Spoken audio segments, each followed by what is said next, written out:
નર્મદા મૈયા bridge પર આત્મહત્યા નિવારણના હેતુથી લગાવવામાં આવેલી સેફટી ગ્રીલને હવે ભરૂચની ઐતિહાસિક અને સાંસ્કૃતિક ઓળખ સાથે જોડવાની રજૂઆત કરવામાં આવી છે.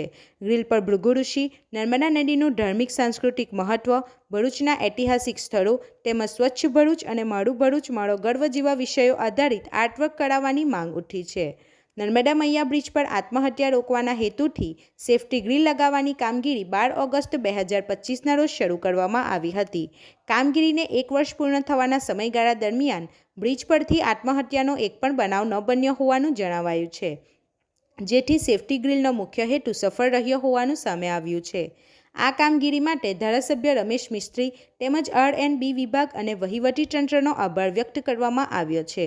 દરમિયાન યોગી પટેલ દ્વારા ધારાસભ્ય રમેશ મિસ્ત્રીને ભોલાવ સ્થિત તેમની કચેરી ખાતે લેખિત રજૂઆત કરવામાં આવી હતી. રજૂઆતમાં સેફટી ગ્રીલ પર ઉચ્ચ ગુણવત્તાવાળા વેધર રેઝિસ્ટન્ટ કલરથી કલાત્મક પેઇન્ટિંગ કરાવવામાં આવે તેવી માંગ કરવામાં આવી છે.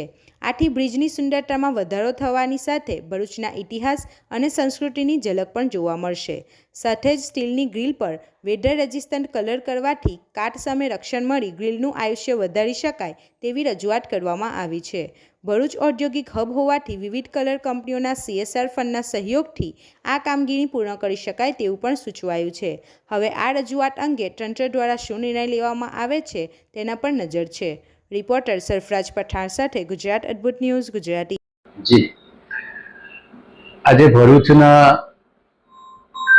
એક આગેવાન શ્રી યોગીભાઈ પટેલ જેઓ છેલ્લા ઘણા સમયથી ભરૂચમાં સંસ્કૃતિ, સેવા અને સાક્ષરતાને લગતા જુદા જુદા ક્ષેત્રમાં અનેકવિધ કાર્યક્રમો અને રજૂઆતો વહીવટી તંત્રને ચૂંટાયેલા જનપ્રતિનિધિઓને કરતા રહેતા હોય છે.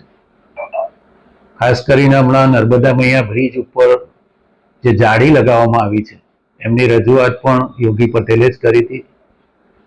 એના કારણે જે આપઘાતના જે બનાવો હતા એ બનતા બંધ થઈ ગયા છે. વધુમાં નર્મદા મૈયા બ્રિજ ઉપર જે નેટ લગાવવામાં આવી છે એને વધારે સુશોભિત કરીને એમાં ભરૂચ જિલ્લાનો ઇતિહાસનું વર્ણન કરીને, માં નર્મદાના ઇતિહાસનું વર્ણન કરીને ભરૂચ જે ભૃગુનું ભરૂચ હતું, ઐતિહાસિક ભરૂચ હતું, જ્યારે પરતંત્ર હતો દેશ ત્યારે પણ આપણા અહીંયા બંદર હતું, અહીંયાથી વિદેશના અનેક દેશો સાથે આપણો વેપાર હતો. માં નર્મદા અને સાથે આપણો સમુદ્ર, આ બંનેને જોડીને જે વેપારી કેન્દ્ર ભરૂચ હતું એનું પણ વર્ણન એમાં દર્શાવવામાં આવ્યું છે.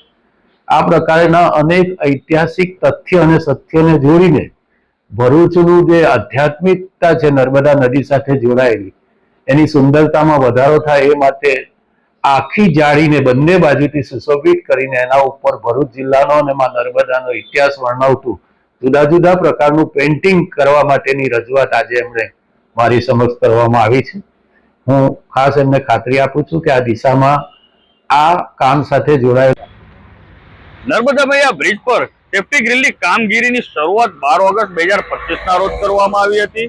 એટલે કે 1 વર્ષ પૂર્ણ થયું. આ 1 વર્ષના સમયગાળાની અંદર એક પણ આત્મહત્યા જેવો અનિચ્છનીય બનાવ નથી બન્યો. એટલે કે સેફટી ગ્રીલ કાર્યનો જે હેતુ હતો તે સંપૂર્ણ સફળ થયો. આના માટે અમે ધારાસભ્ય શ્રી રમેશભાઈ મિસ્ત્રીનો ખૂબ ખૂબ આભાર માનીએ છીએ. સાથે સાથે R&B વિભાગ ને વહીવટી તંત્રનો પણ આભાર માનીએ છીએ. નર્મદા મૈયા બ્રિજ એ સમગ્ર દક્ષિણ ગુજરાત માટે મહત્વનો માર્ગ બની ગયો છે. આ બ્રિજ પર લગાવવામાં આવેલી સેફટી ગ્રીલ આસપાસ બનતી ઘટનાના સમાચાર જોવા માટે ગુજરાત અદ્ભુત ન્યૂઝ ગુજરાતીને લાઈક કરો, શેર કરો.